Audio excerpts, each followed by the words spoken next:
Okay, following step procedures 1, 2, 3, 4, 5, get into the go. Welcome to the Deschutes County Board of Commissioners meeting for 1 o'clock on Monday, October 25th, 2021. First item on the agenda is Pledge of Allegiance. Please join me. I pledge allegiance to the flag of the United States of America and to the republic for which it stands, one nation under God, indivisible, with liberty and justice for all.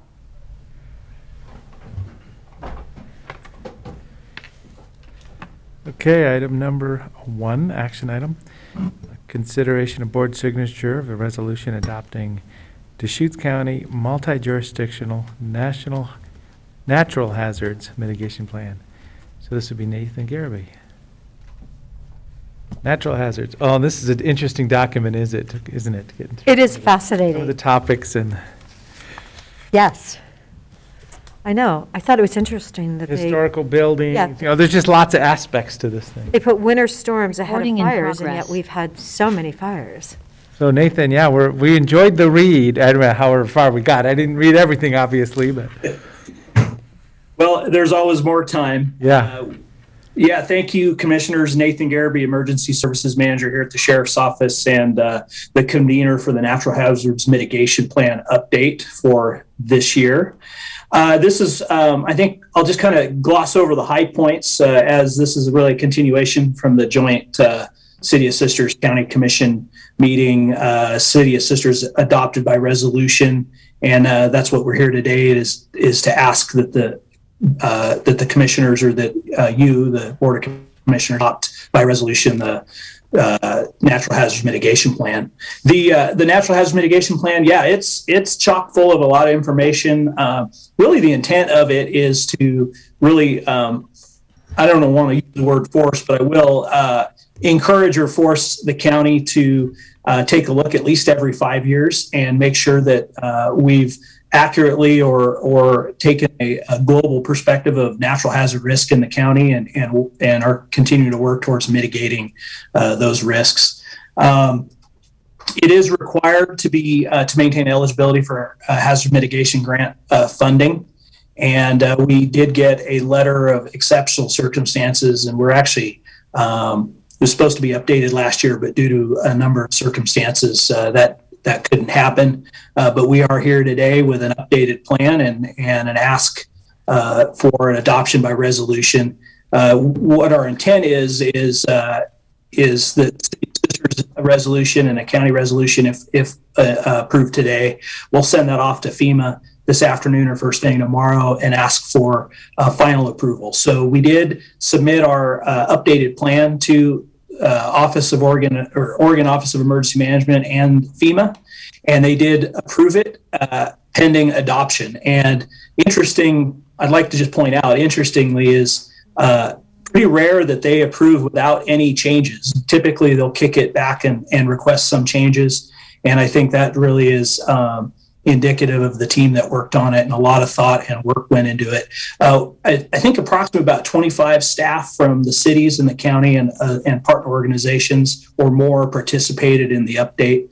And so we're excited to get this approved and adopted and be able to start keeping the update. So this is a living document. So if there are changes we identify even in the next 6 months, we can add and continually work on this document to keep it up to date. Great. Any questions or thoughts?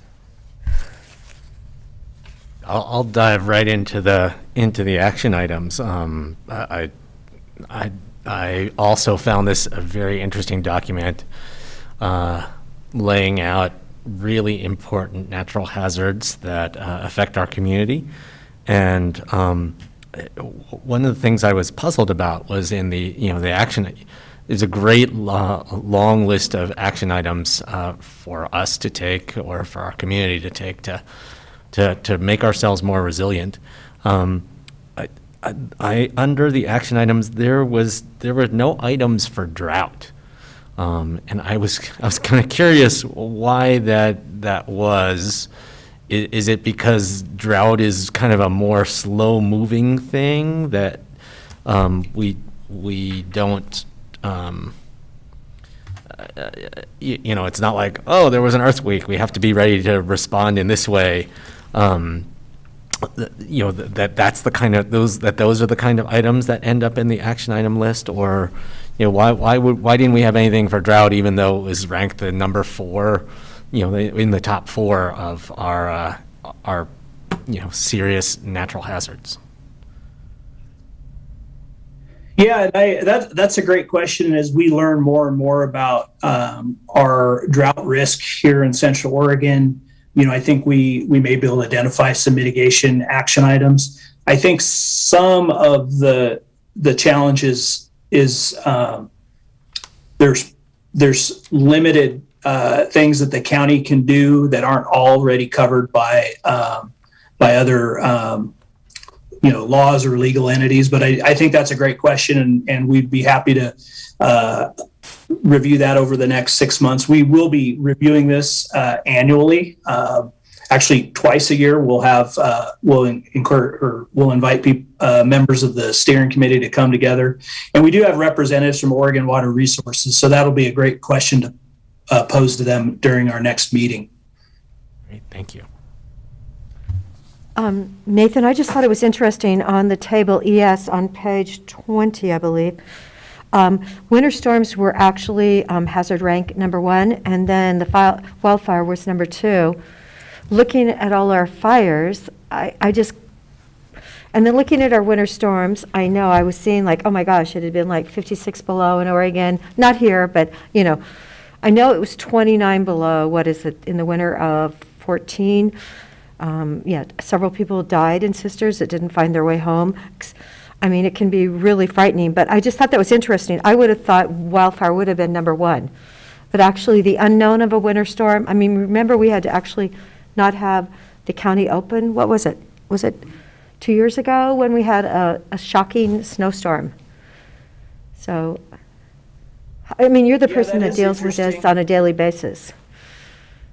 Yeah, I think part of that is that seldom, although, as we learn more and more about impacts of smoke, as the one thing that winter storms tend to do is they tend to affect the entire population of the county and or the region, which sometimes, when we're doing that risk assessment, kind of bumps up that scoring on that. But they're really close. So I think, we don't have to necessarily say one is worse than the other, just kind of how the math worked out. But that's a great point. And I think it's really important too for, I think this is a great opportunity for people to learn about hazard rankings and give some degree of objective risk. And it might just help us inform our partners as well as our community members about what those risks are here in Central Oregon. And the other thing I noted, I don't believe in the section on winds. We had those really strange winds from the Northeast. Remember on September 7th of last year when we had all those fires? And that I don't think that was in that section, so that might be something that in the future you might want to add that. I know we haven't had that many winds from that direction, but when we do, it's highly unusual, and they seem really quite horrific. Yeah, that was an unusual wind event, and I'm taking notes here, so make sure that we cover these in our next update. So thank you. Okay, no, thank you, Nathan. I appreciate. It's really important to be prepared. So thank you, and the fact that I was off on the Cascadia, I thought we were like 350 years overdue. We're only 320 years overdue. So I've got that one down. Then it was like January 26th of 1700 when the last one happened. So I know it seems like we're getting more prepared, at least on an annual basis.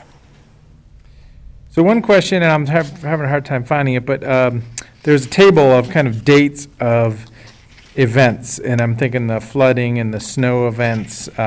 As I say, now I don't even know which section it was in, but are those like officially documented dates of events, or just a kind of a point in time for, like, are those notified to the state or emergency declarations? Can you help me? Yeah, I believe that if it's the table I'm thinking of, that's the table that pulls from FEMA declarations. Okay. And so those are declared federal declarations, either an FMAG or a federal presidential declaration of emergency or disaster. So yeah, I mean, that's interesting because, we've been through a few of some of those over time here, and there's just those moments where like, oh, this is a bad situation, right? And then, do you declare it as something? And then this is kind of the feedback where all of a sudden there's a table of, the wind events, the snow events, and we don't have a table of the volcanic events, luckily, but there's a big long-term history there. So one of my thoughts is maybe taking time to put a little press release about this. I don't know if that's come up with the group, because this is just such interesting reading. You could look at the scope of this and then pull out a chapter for the city you're in, and just kind of a sense of place, listing through those events. When we see the snow melt, melt over ice or snow events, it's a big, very impactful.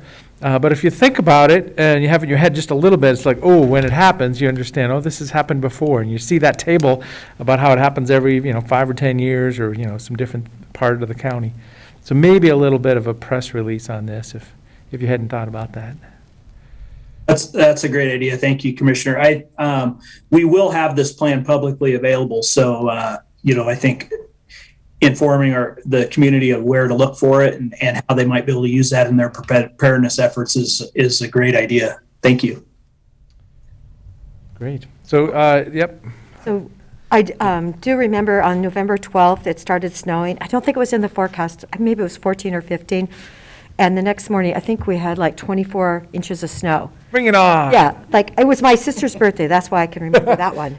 So I went like, oh my gosh, couldn't even get out of my house. Had to go out the front door. It was pretty deep. Yeah, and you think about the impacts of that on, emergency response, people trapped in their houses, the economic losses from it is. You can see how the winter storms actually do stack up as a pretty big threat. And so I had a couple of things I wanted to ask. Well, one, I just wanted to make a statement that among the top in the top 4 items, in terms of natural hazard threats to our region, all 4 are things that are going to be a greater and greater concern to our community as our climate changes, which it seems it is inevitable that is happening at this point. We certainly, collaborating with people all around the world, we could do some things to dampen those effects of climate change, but each of these natural hazards in the top 4 of our list will become more severe in the coming years, and so I do hope that we can account for that in some way in this mitigation plan. Just okay. Well, we if we're thinking about the wildfire danger that we had in the past, and we're being prepared for that, we should be prepared for that +3 or whatever moving forward. So that was one thing I wanted to just to state. And then, Nathan, I was curious, there's a lot of action items in here, and they're all really important. But I was just wondering if from your perspective as the keeper of this plan, if I was to say, what are the top 5 in here that we should be, getting on at, in a bigger way than we have in the past? Do you have thoughts off the top of your head of what extremely urgent action items are?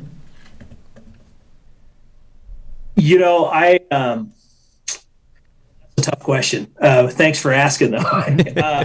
We did identify what we considered priority action items, and I think a lot of that has to do with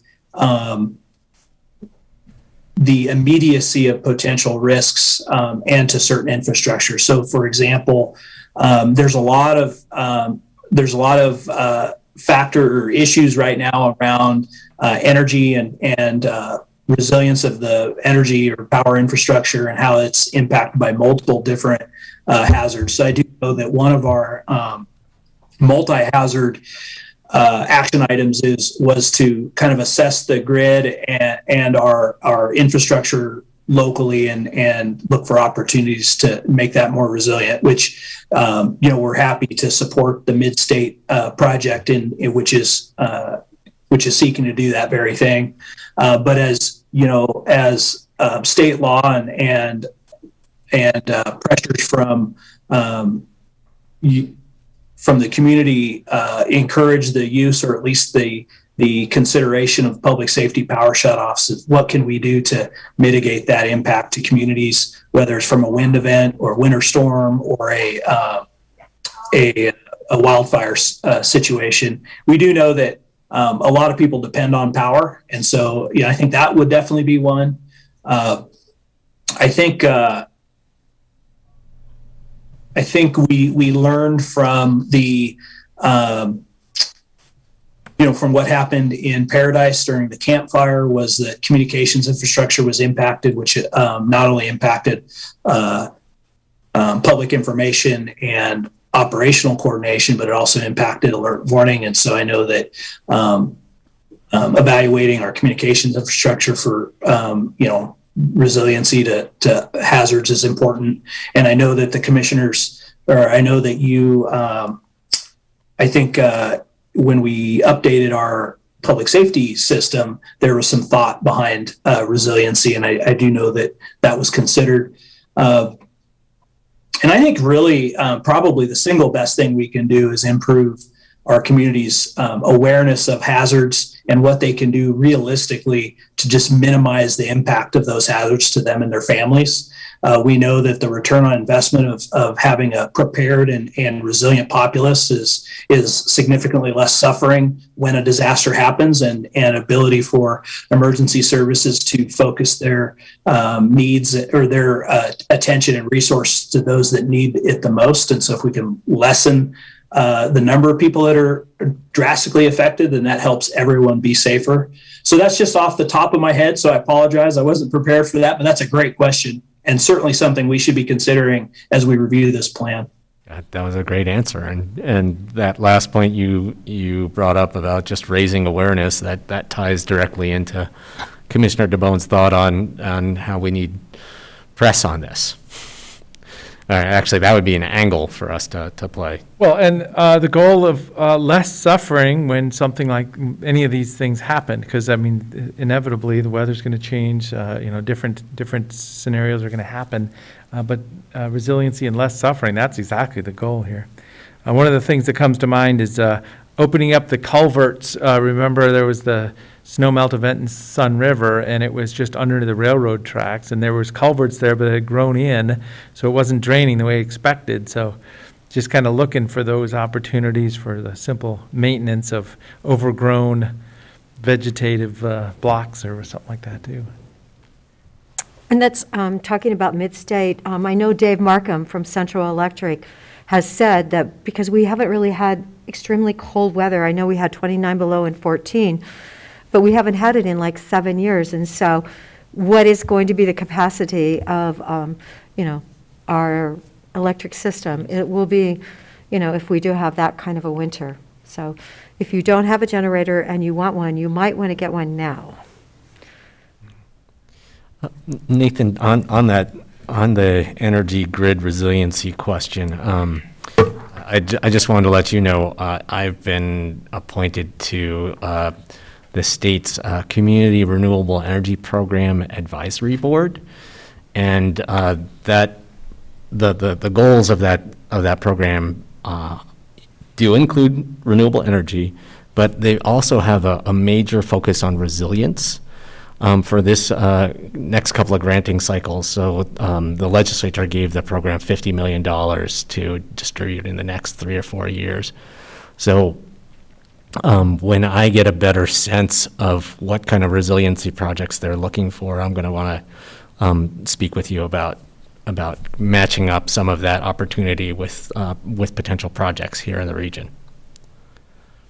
No, that sounds great. I look forward to hearing more about that. There's a lot of overlap between renewable energy and and resilient. So I'd look forward to see if there's some opportunities to support those. Great, thanks. Okay, great discussion. Is there a motion?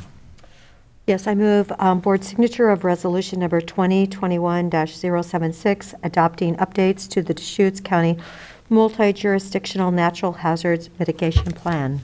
I'll second. Any other discussion? Seeing none, Commissioner Adair, Yes. Commissioner Chang, Yes. and Chair votes yes. Thank you. All right. Thank you. Have a great afternoon. Thanks, Nathan. Item number 2, consideration of converting 1.0 limited duration admin support technician, FTE, to a regular duration for the clerk's office.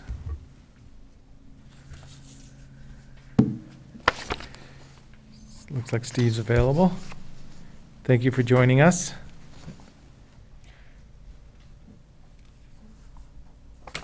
Thanks for having us, Commissioners. Okay, yeah, so you might have been transferred in, but we're on that agenda item now. Do you want to kick us off?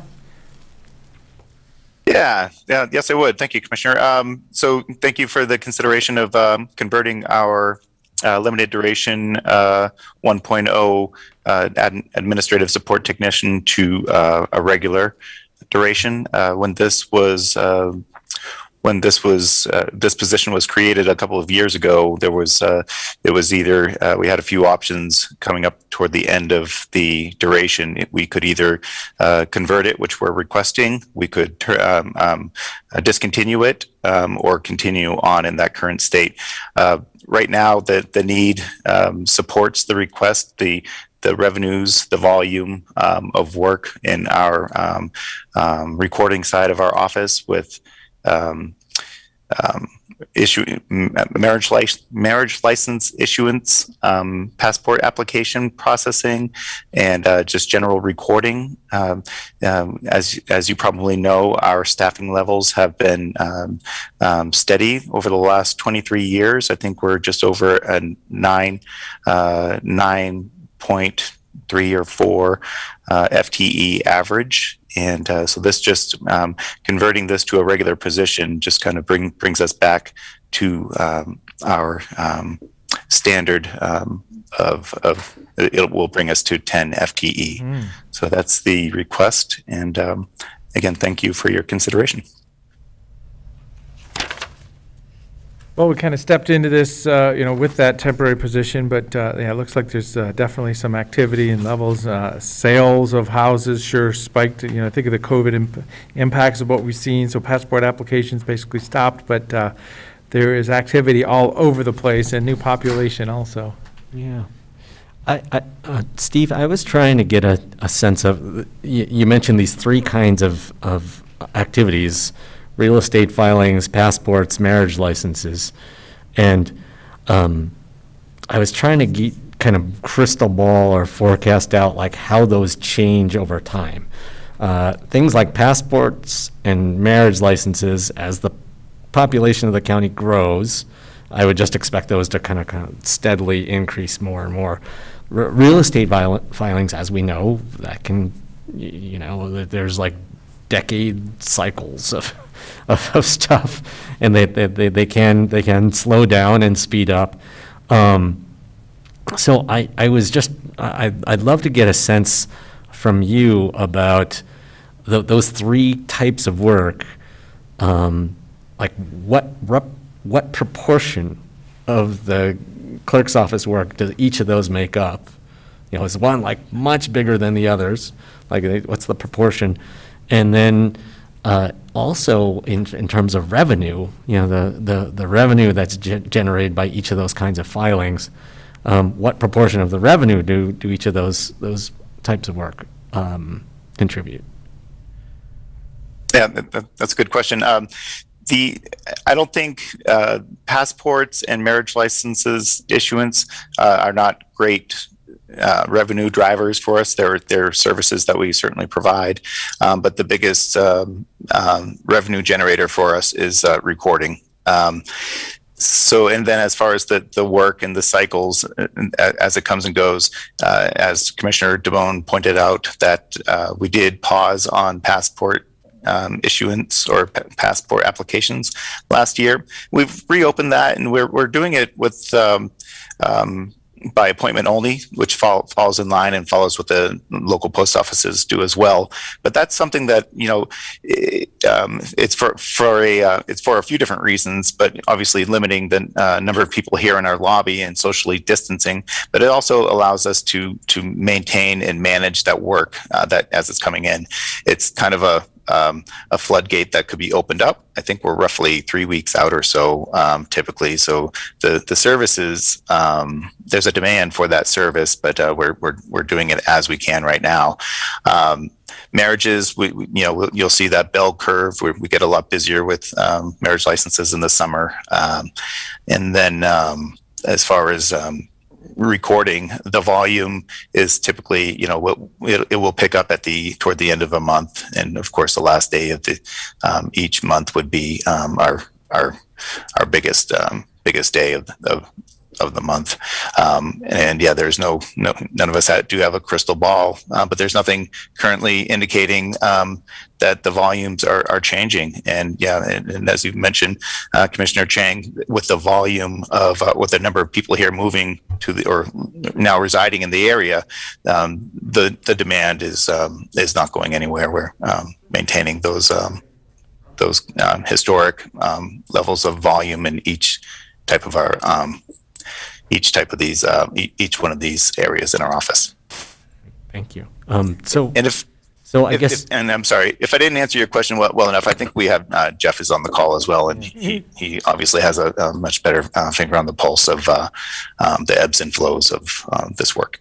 Yeah. So I guess maybe I could ask the question also like this. So for the staff who do those three things, the real estate filings, passports, marriage licenses, how much of the staff time is allocated, is used for each of those three things? I mean, is one much bigger than the other, or are they all kind of,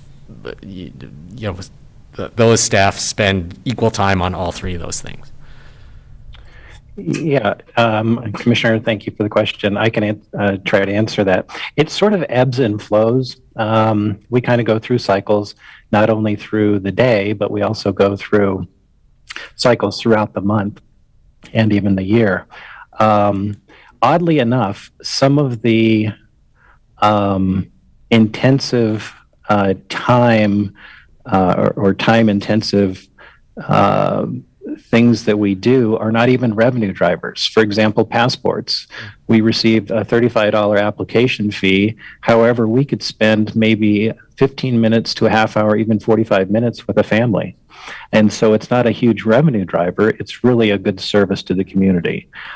Same thing with applications for marriages, not a huge revenue driver.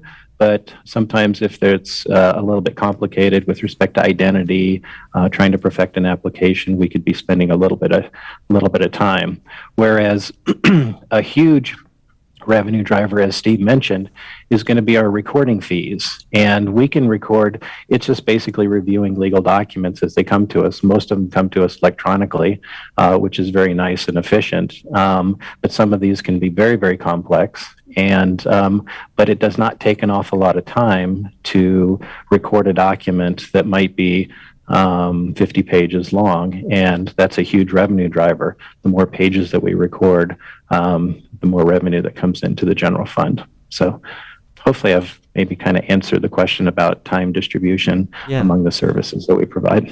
Very helpful. Thank you. So I have a one question. One thing that I would also mention with respect to sort of some of the headwinds that might come to us in activity that could offset revenue that's coming into the general fund that we're always watching is going to be legislation. And generally, legislation doesn't impact the recording side, but it could. It could take away from some records that typically would get recorded, like when we had the downturn of the foreclosures, downturn in the market. We saw a lot of foreclosures that typically would come in non-judicially to the clerk's office, and they went to the courts. They went judicial instead, and so there was a little bit of a hit legislatively because there was an AG program that was put into place to help the distressed borrowers that were losing their homes, which was a very good program. Kind of brought the borrower and their lender together to work out details on how to refinance and those kinds of things. So we watch legislation, but we also watch interest rates. Has a huge driver on how people manage their debt and so forth. So so we're always kind of watching the mortgage markets. So those are two kind of leading indicators as to things that might impact the revenue on the recording side. Thank you. Very helpful. I have a question about passports. If they're 3 weeks out, how long does it take to get your passport back then if you have to wait 3 weeks in order to actually fill out the application? It depends on if you're doing a routine or if you're doing expedited. I think they just changed the routine. I think they're down to 12 weeks. I know they just changed it. It was 12 to 18 weeks between a routine and an expedited application. They're really addressing the backlog. I know there's been a concerted effort to bring down the processing times, and I'm sorry, I just don't have that exact number, but I think it was, the latest I saw was 12 weeks to 18 weeks. Oh, thanks, Jeff. So where do you go if you need a passport immediately? Do you drive to Portland? Do you drive to Eugene? Where do you have to go in order to, really rush something through? Let's say you have an emergency in the family. Yeah, thank you, Commissioner. There is actually no issuing agent in the state of Oregon. So the closest is going to be Seattle or San Francisco. And so that is, and I believe you can't even do walk-ins. Trying to make an appointment is going to be very, very, very difficult. And an alternative option would be to see if, and we don't recommend this, and Seattle doesn't really encourage it as well because we're an agent for the Seattle office. They say third-party couriers could do it, where we bundle up an application, hand it to the applicant in a sealed envelope, and then they choose a third-party courier to walk it into a chosen passport issuing agent somewhere throughout the country. Okay. All right. That's interesting. I just was curious for someone who really, I know that my passport is going to be expiring shortly, and I've heard that it's going to take months, or, I need to get it in so that it's actually renewed, but it takes quite a period of time in order to renew it. The warnings are that it will take a long time. My experience a month ago was that it only took a few weeks, actually, but I may have just been real lucky. Yes, anecdotally, we're kind of hearing that same thing, is that folks have even come back into the office. Oh, I got it just in just a few weeks. So despite the fact that they're announcing lengthier processing times than usual, applicants are getting their applications back in time. And that, of course, is, we need to make sure that a thorough review of the application is done so applicants don't have to perfect the application at a later time. That's checking pictures, make sure that they have, if there are custody records that need to be supporting the applications, identity documents, all of these things need a thorough review to make sure that there's no deficiencies and a delay in the application. Great. Thank you. So this is just for discussion today. It'll be on our meeting on Wednesday. I think it's the consent agenda on Wednesday. Okay, good. So I think they're looking to know that if we may be supportive or not. I just want to let you know I'm supportive There you go. of this stabilization and kind of building back of staffing levels. Well, it's kind of interesting when you look at the historic staffing levels. It was up to 10 for almost about 10 years, and it was down below 10 for most of the next 10 years, and now we're going back. But it's exciting to know that we can really provide that service, the great customer service at the counter with this number of FTE. A lot of innovations in technology, and of course, knowledgeable and seasoned staff that have been able to do a lot with a little, and been obviously something ultimately has to give as the population is increasing. We just need the staffing levels to support that, in addition to the technology that we take advantage of. Okay. Thank you, Steve. All right. Thank you, commissioners. Thanks for your time, consideration. Yep. Thanks, Steve. Thanks, Jeff. Good day. Appreciate it. Thanks, commissioners. Thanks. Item number 3 is discussion of a possible appeal of a hearings officer approval of non-farm dwelling. So we're going to have item 3 and 4 basically down the same path. Hi, Commissioners. Hello. For the record, Cynthia Smith with County Planning Division. For being mindful of your time and also for the sake of efficiency, I'm going to discuss both item 3 and 4 together because they are nearly identical. There are some subtle differences. So the item for item 3 is for file number 24721000384CU. Item number 4 is for file number 24721000311CU. The applicant in both of these cases is Cynthia Grossman. The properties are almost right next to each other. They're just separated by one other property. So they're right in the same area. The applicant applied for a non-farm dwelling, in this case, for each property. For the first file, staff issued an administrative decision approving the non-farm dwelling for conditional use permit. Central Oregon Land Watch appealed this, that first decision, and we sent it to a public hearing along with the other file for file 311CU. We planned this because the arguments that Central Oregon Land Watch was making was nearly identical for both files. So we had the hearings officer hear both matters on the same day. He issued almost the same decision for both. For the first one, he issued an approval, and then he quoted the first decision in the second one, making reference to the other one. Central Oregon Land Watch has appealed the hearings officer's approval. Most, if not all, of the arguments are addressing state law. So state law has deference here. The only difference in these two is the first one, 384. The time clock is up in a couple weeks, November 7th. So we don't have any time. And I can explain the review clock on both of these if you're curious, or I can just go ahead and do that. The other one has a little bit more time on the clock. Still not a lot of time for you to review a hearing.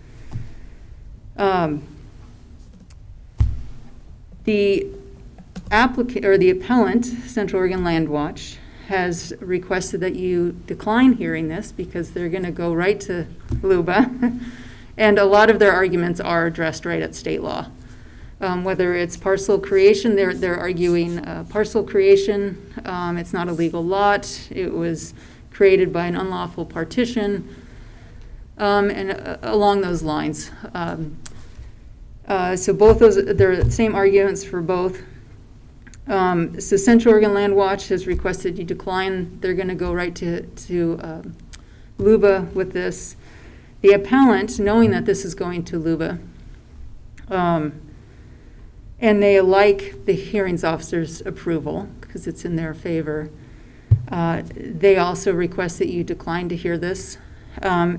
Moreover, they're not willing to extend your review clock to hear it in both cases.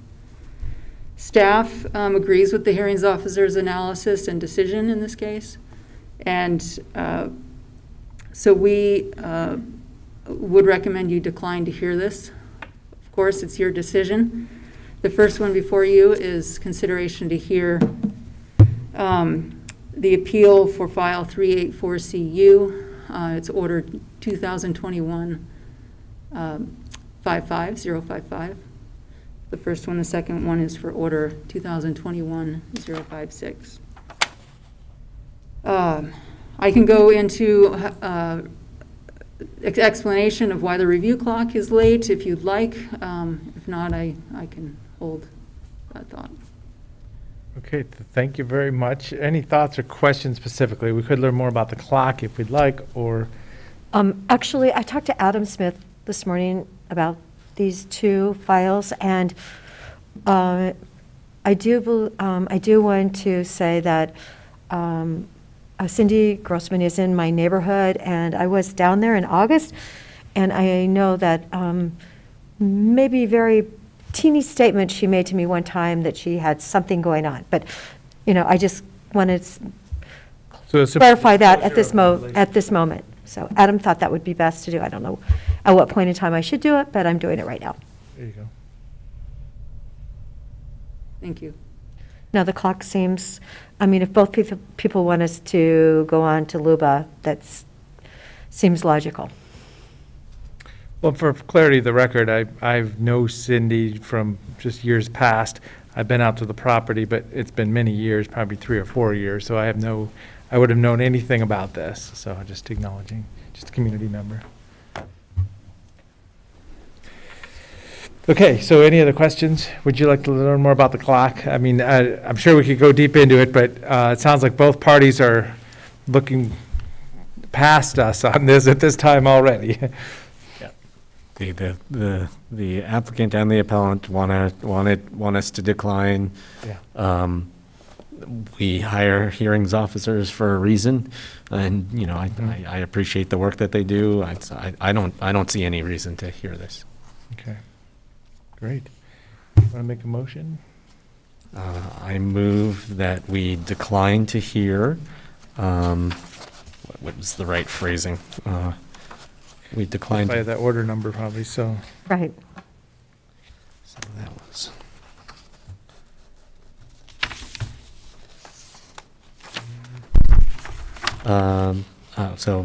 Move board order 2021-055 decline to hear. I'll second that. Okay, any other discussion? So I would like to acknowledge the hearings officer and the staff's professionalism.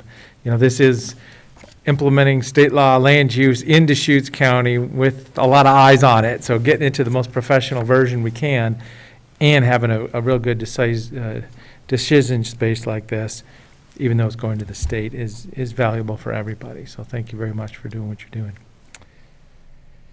Any other discussion? Seeing none, Commissioner Chang? Yes. Commissioner Dare? Yes. And chair votes yes. So, with that behind us, I will, I recommend that we don't hear the other appeal, order number 2021-056, and forward it to Luba.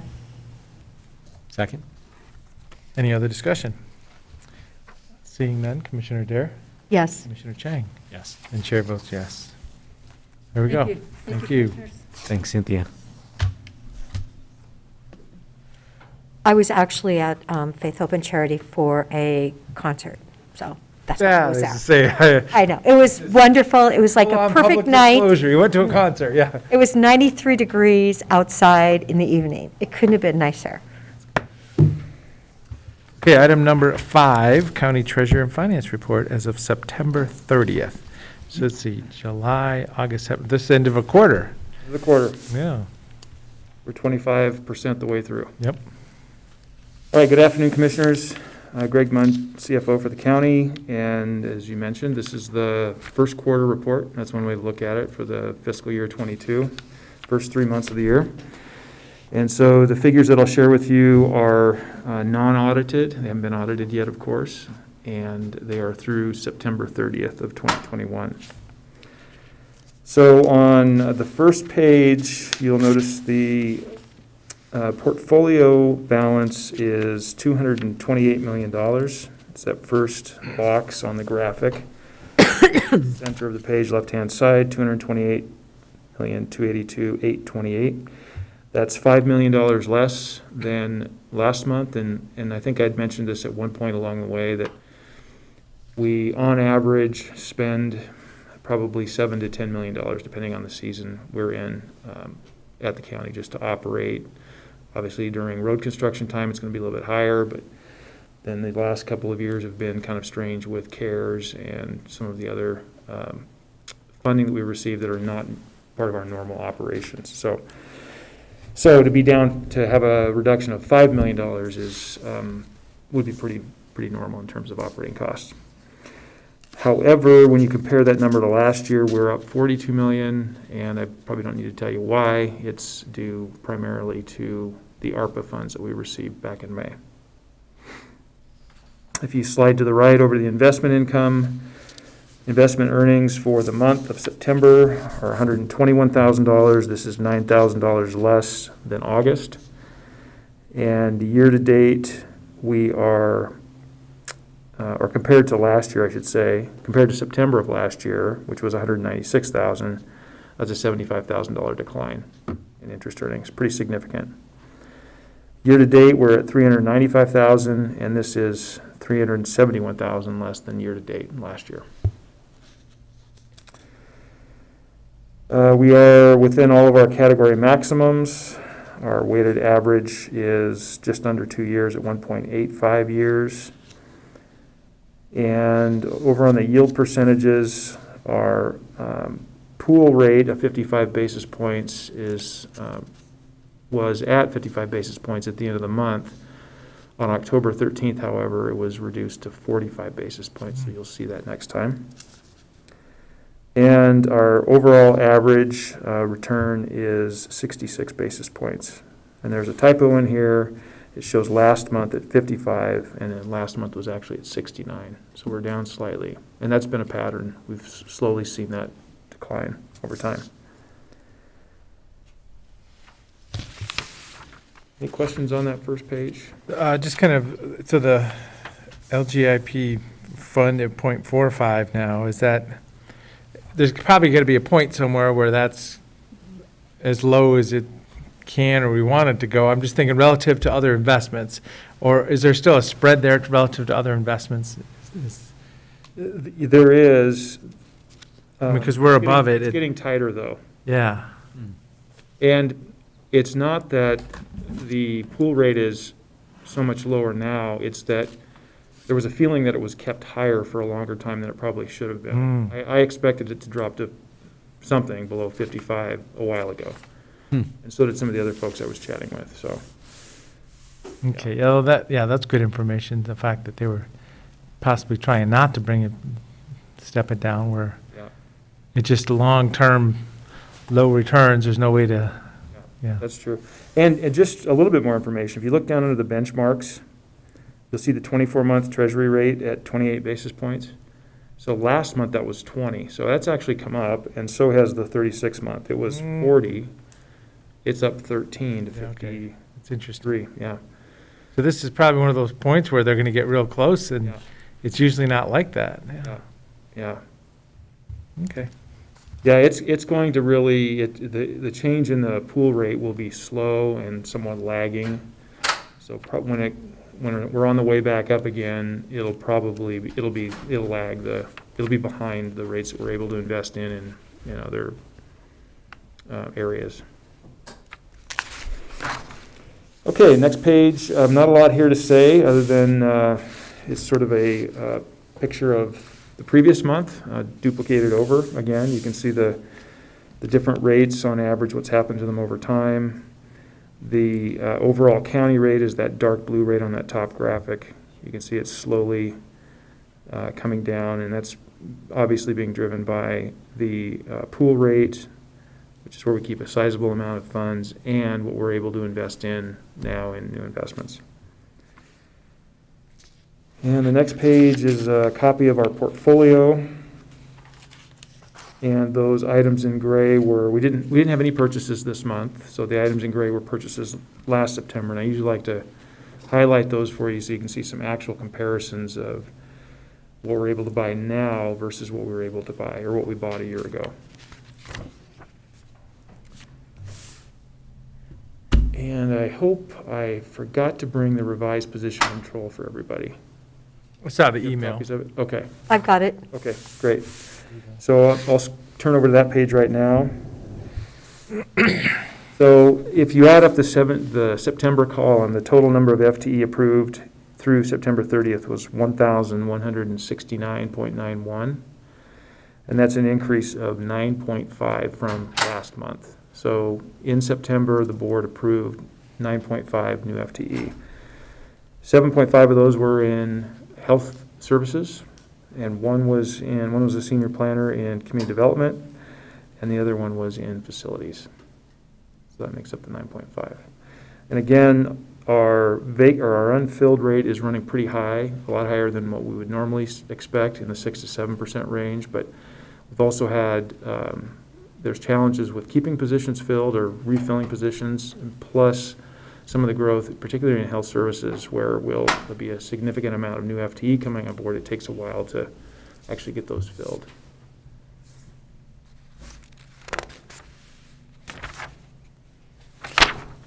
One other point I want to make, because I'm going to come back to it, is on the top of the position control report, you'll see for the assessor, his unfilled rate is 5.67%, the clerk is 10.2%, and the DA is 6.49%. Just remember those numbers. I'll refer back to those here in a second. Okay, on to the next page, the general fund, just in general. Again, we talked about this being the first quarter, so we're 25% our way through the year. That's one way to guesstimate where we should be on both, typically more on expenditures than revenue, since the bulk of the general fund revenue does come in November. But 25% through the way through the year, we have spent 23.4% of our budget, so just a little bit under that 25% number. And that compares to last year at 25.5%. So it gives you some indication of where we are in relation to our budget.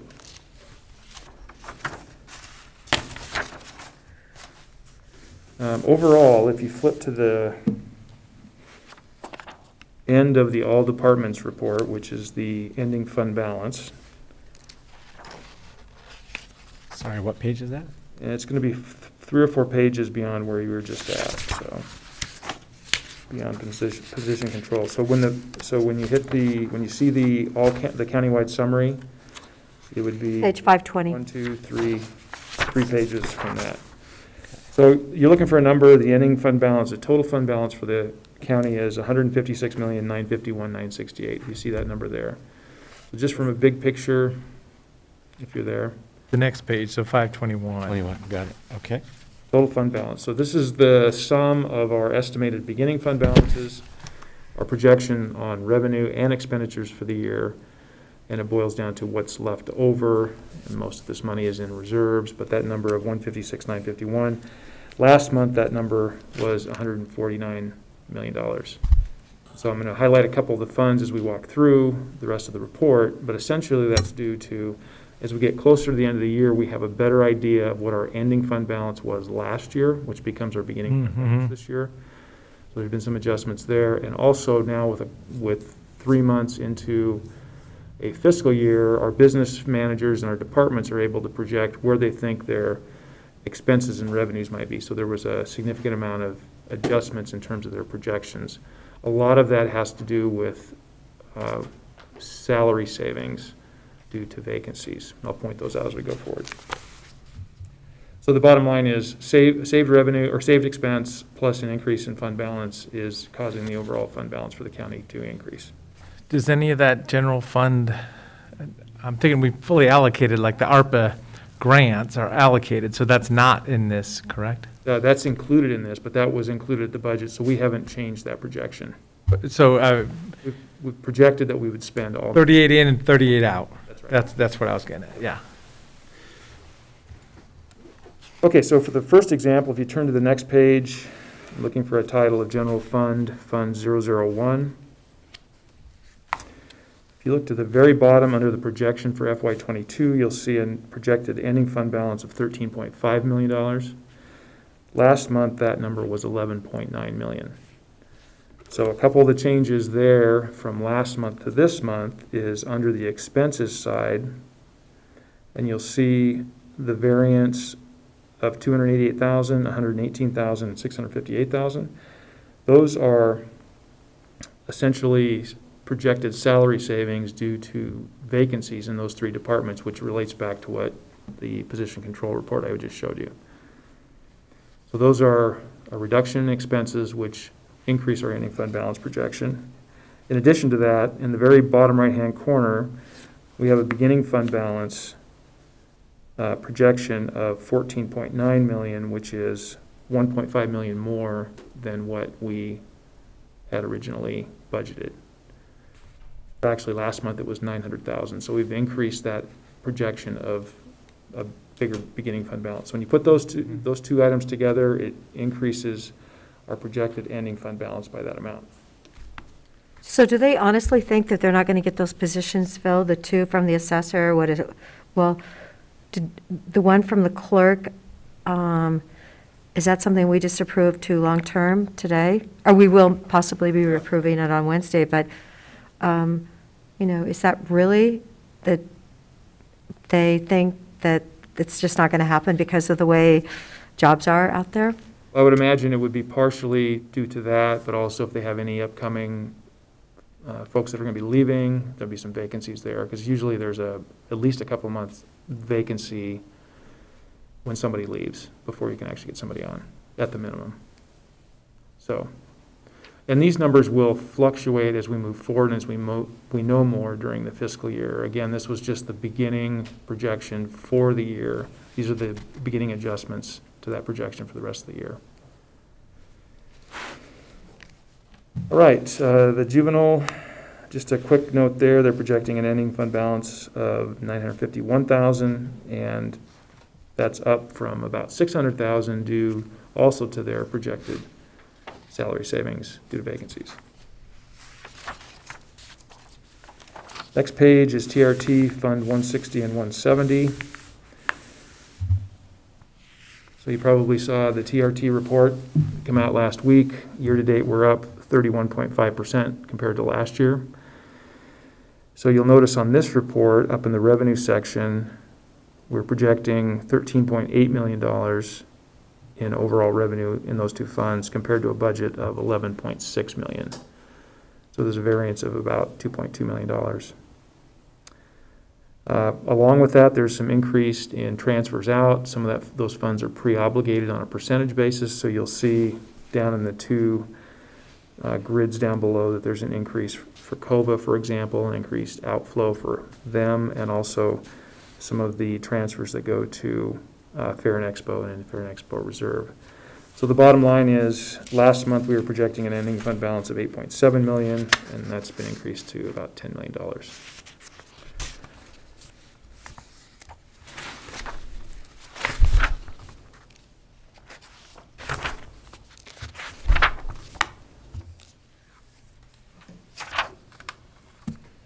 We turn to Road CIP Fund 465. I have a quick note there.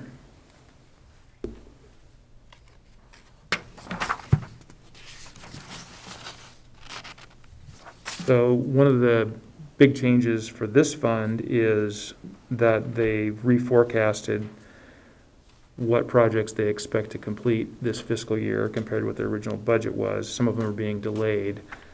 So underneath capital outlay, you'll see a positive variance of 1.7 million. That's just a savings. It's an expense savings in this fiscal year, not necessarily an expense saving overall, because those expenses would, if they're being delayed, would essentially be incurred in the next fiscal year. But savings in this fiscal year will result in a larger ending fund balance. So the fund balance for the road department is projected at a little over 10 million, and last month it was 7.4.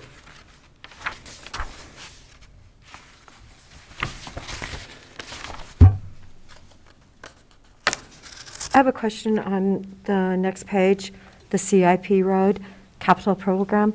I noticed that last year in '21, we budgeted almost 20 million, but we really only spent 11.5 million. Was that because of COVID?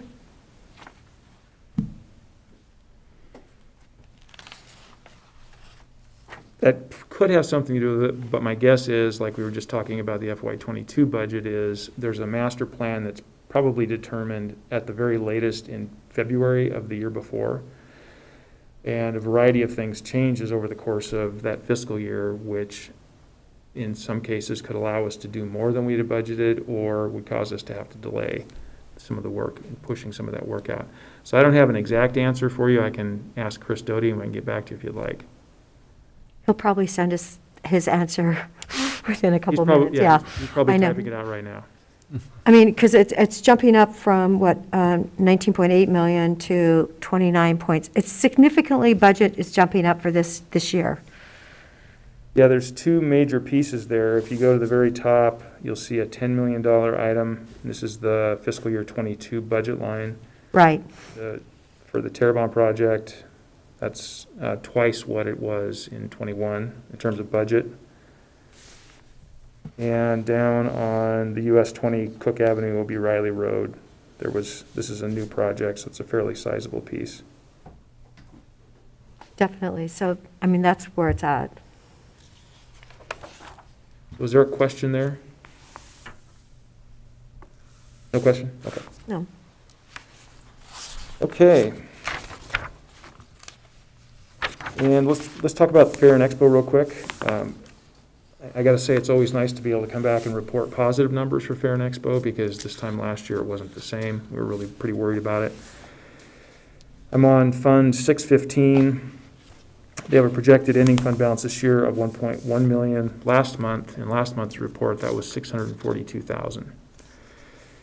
And again, it's a combination of a couple of things. One is underneath the requirements section, you'll see some variances over there all the way to the right-hand side of 137,000, 119,000. Those are just simply cost savings. They're projecting not to spend as much as they had originally budgeted. And then down under transfers, you'll see the transfer in for room tax is projected at $186,000 more than what was budgeted. And again, that goes back to our TRT revenue, which is coming in faster than we had originally budgeted. So we'll continue to see that be adjusted as that TRT revenue comes in faster. So those are contributing to an increase in the projected ending fund balance. The fair, if you flip a couple pages and go to the annual county fair fund, this is the one report that looks different than the others. The 2021 projection all the way in the lower right-hand corner. Once you calculate all of your revenue, less your expenses, the end is a $421,000 ending fund balance. So as we get closer to wrapping up the fair, this number will stop moving as much as we pay all of our bills. But last month that was $395,000. So the fair's in a much better spot this year than last year.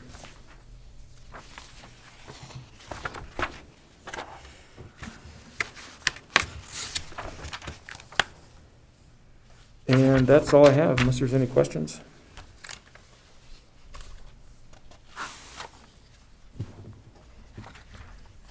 No other questions? Thank you. Great. Thank you. Okay, thank you. Oh, Greg, I do have a question on the projection for the health benefits, Fund 675. So our projection is to have it ending at like 14.5 million, but currently it's at the 17.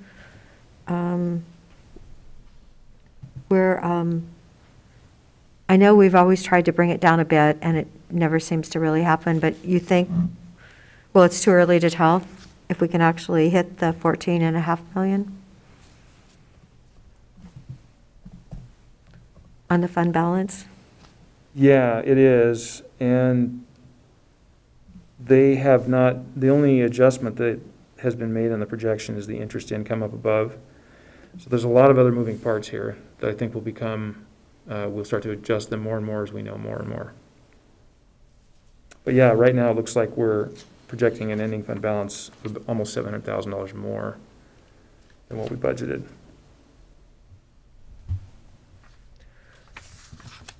But that would also be lower than where we ended this year. So depending on how you look at it, it's still going in the right direction, just not as far as we thought. Okay, thank you. Yep.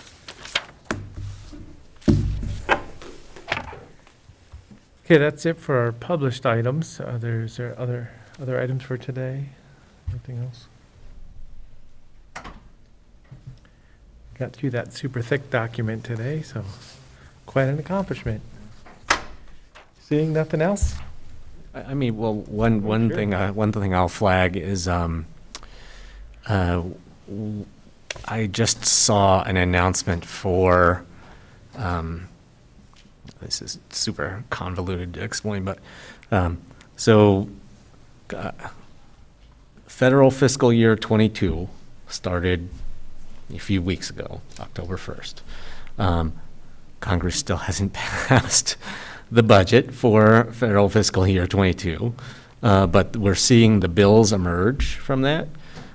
So Senator Merkley just sent out an announcement about what's in the Senate's Transportation, Housing, and Urban Development bill, including what was really important and interesting in there was a number of these congressionally designated spending projects, earmarks, which have returned now,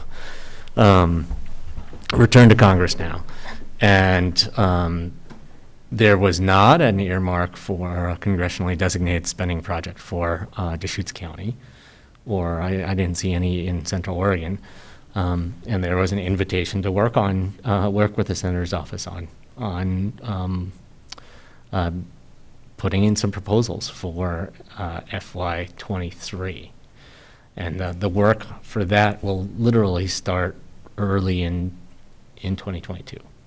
So just wanted to flag that. I'm hoping to get some people together to talk about housing, permanent supportive housing, those kinds of facilities, shelter facilities. That could be in there. I know, I'm sure plenty of people are going to be asking for, road infrastructure, things like that. But that's just wanted to flag that that's my interest in terms of looking at a congressionally designated spending request. Thank you. Yeah. FY23. FY23. Starting in about 11 months. Anything else?